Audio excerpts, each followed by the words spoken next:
इस वीडियो को देखने से पहले हम अपने सब्सक्राइबर्स और नए व्यूअर्स को ये बताना चाहते हैं कि बेल आइकॉन के ऑल नोटिफिकेशंस ऑप्शन को सिलेक्ट कर लें, जिससे आपको हमारे हर नए वीडियो का नोटिफिकेशन बराबर मिलता रहे। जवाहरलाल नेहरू की मौत के बाद न्यूयॉर्क टाइम्स ने उन्हें आधुनिक भारत का निर्माता कहा था। इसमें दो राय जरूर हो सकती हैं, पर इस बात में संदेह नहीं कि उन्होंने न सिर्फ भारत की आजादी में महत्वपूर्ण भूमिका निभाई, बल्कि स्वतंत्रता के लगभग 2 दशक बाद तक वे देश के सबसे चहेते और लोकप्रिय नेता बने रहे। देश के प्रधानमंत्री के रूप में उन्होंने महत्वाकांक्षी आर्थिक, सामाजिक और राजनीतिक सुधार लागू किए। भारत को एक उपनिवेश से गणराज्य में परिवर्तित होने और बहुदलीय लोकतंत्र को पोषित करने में उनकी खास भूमिका रही। उन्होंने भारत को दक्षिण एशिया में एक क्षेत्रीय नायक के रूप में उभारा और गुट निरपेक्ष आंदोलन में अग्रणी भूमिका निभाई। दूसरे विश्व युद्ध के बाद खस्ताहाल और विभाजित देश का नवनिर्माण करना कोई आसान काम नहीं था, लेकिन पंचवर्षीय योजनाओं के सफल कार्यान्वयन से उन्होंने देश के विकास की दिशा निर्धारित की। स्वस्थ लोकतंत्र की नींव रखने और इसे मजबूत बनाने में पंडित नेहरू का महत्वपूर्ण योगदान था। जवाहरलाल नेहरू का जन्म 14 नवंबर 1889 को इलाहाबाद में हुआ था। उनके पिता मोतीलाल नेहरू एक धनी बैरिस्टर थे और वे स्वतंत्रता संग्राम के दौरान 2 बार भारतीय राष्ट्रीय कांग्रेस के अध्यक्ष चुने गए थे। उनकी माता स्वरूप रानी लाहौर के एक नामी कश्मीरी ब्राह्मण परिवार से थीं। जवाहरलाल 3 बच्चों में सबसे बड़े थे। उनकी बड़ी बहन विजया लक्ष्मी बाद में संयुक्त राष्ट्र महासभा की पहली महिला अध्यक्ष बनी और सबसे छोटी बहन कृष्णा हठी सिंह एक उल्लेखनीय लेखिका बनी। उन्होंने दुनिया के बेहतरीन स्कूलों और विश्वविद्यालयों में शिक्षा प्राप्त की।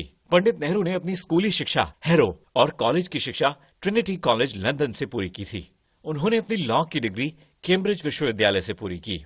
जवाहरलाल नेहरू सन 1912 में भारत लौटे और वकालत शुरू की। उनके पिता मोतीलाल नेहरू एक सफल वकील और कांग्रेस पार्टी के एक जाने माने कार्यकर्ता थे। धीरे धीरे जवाहर भी अपने पिता के रास्ते पर चल पड़े और बढ़ चढ़कर देश की राजनीति में भाग लेने लगे। सन 1917 में Jawaharlal Nehru home rule league में शामिल हो गए, पर राजनीति में उनकी असली दीक्षा 1919 में शुरू हुई, जब वे राष्ट्रपिता महात्मा गांधी के संपर्क में आए। इसके बाद नेहरू महात्मा गांधी के साथ लगातार देश की आजादी के लिए चलाए जाने वाले तमाम आंदोलनों में सक्रिय रहे। प्रारंभ से ही वे गांधी जी से बहुत प्रभावित रहे और उनके उपदेशों के अनुसार खुद को ढाल लिया। गांधी जी से प्रभावित होकर उन्होंने पश्चिमी कपड़ों और महंगी संपत्ति का त्याग कर दिया और खादी का कुर्ता और गांधी टोपी पहनने लगे। जवाहरलाल नेहरू ने 1920 से 1922 में असहयोग आंदोलन में सक्रिय हिस्सा लिया और इस दौरान वह पहली बार गिरफ्तार किए गए। सन 1928 में लखनऊ में साइमन कमीशन के विरोध में नेहरू घायल हुए और 1930 के नमक आंदोलन में गिरफ्तार हुए और 6 माह जेल काटी। नेहरू अपने जीवन काल में कुल 9 बार जेल गए और लगभग 9 वर्ष तक जेल में बंद रहे। सन 1929 में नेहरू कांग्रेस अध्यक्ष चुने गए और उन्होंने रावी के तट पर पूर्ण स्वराज का प्रस्ताव पारित किया। जैसे ही 31 दिसंबर 1929 को मध्य रात्रि का घंटा बजा, वैसे ही कांग्रेस अध्यक्ष के रूप में जवाहरलाल नेहरू ने लाहौर में रावी नदी के तट पर भारतीय स्वतंत्रता का झंडा फहराया। सन 1942 के भारत छोड़ो आंदोलन में नेहरू जी 9 अगस्त 1942 को बंबई में गिरफ्तार हुए और अहमदनगर जेल में रहे, जहां से उन्हें 15 जून 1945 को रिहा किया गया। देश के आजाद होने से पहले ही महात्मा गांधी ने पंडित नेहरू को अपना उत्तराधिकारी मान लिया था। उन्होंने 1942 में अखिल भारतीय कांग्रेस कमेटी की वर्धा बैठक में नेहरू को अपना वारिस सार्वजनिक रूप से घोषित कर दिया। द्वितीय विश्व युद्ध के बाद देश की राजनीतिक दिशा बहुत तेजी से बदली और यह साफ हो गया कि आजादी महज कुछ समय की बात थी, परंतु जिन्ना की पृथक मुस्लिम राष्ट्र की जिद ने आने वाली आजादी के जश्न को फीका कर दिया। कुछ लोग जवाहरलाल नेहरू को विभाजन का जिम्मेदार मानते हैं, पर इस प्रकार का मत शायद ऐतिहासिक तथ्यों को ओवर सिंप्लीफाई करने जैसा है। 15 अगस्त 1947 को भारत आजाद हुआ और जवाहरलाल नेहरू को देश का प्रथम प्रधानमंत्री बनाया गया। उसके बाद वे अपने जीवन काल में लगातार 4 बार प्रधानमंत्री रहे। नेहरू ने अपनी पहली कैबिनेट में 3 राजनीतिक विरोधियों को भी शामिल किया था। क्योंकि वे राष्ट्र निर्माण में सबका सहयोग और सबका साथ चाहते थे। संसद में नेहरू विपक्षी नेताओं की बात ध्यान से सुनते थे। 1963 में अपनी पार्टी के सदस्यों के विरोध के बावजूद भी उन्होंने अपनी सरकार के खिलाफ विपक्ष की ओर से लाए गए अविश्वास प्रस्ताव पर चर्चा कराना मंजूर किया था। हालांकि नेहरू को विदेशी मामलों की बहुत अच्छी समझ थी, पर वे पाकिस्तान और चीन के साथ भारत के संबंधों को सुधार नहीं पाए। ऐसा माना जाता है कि चीन को लेकर उनकी सोच और नीति पूर्णतः असफल रही, जिसका खामियाजा देश को भुगतना पड़ा। उन्होंने संयुक्त राष्ट्र में चीन की स्थायी सदस्यता का जोरदार समर्थन किया था, लेकिन 1962 में चीन ने धोखे से भारत पर आक्रमण कर दिया। चीन का आक्रमण जवाहरलाल नेहरू के लिए एक बड़ा झटका था और शायद इसी वजह से उनकी मौत भी हुई।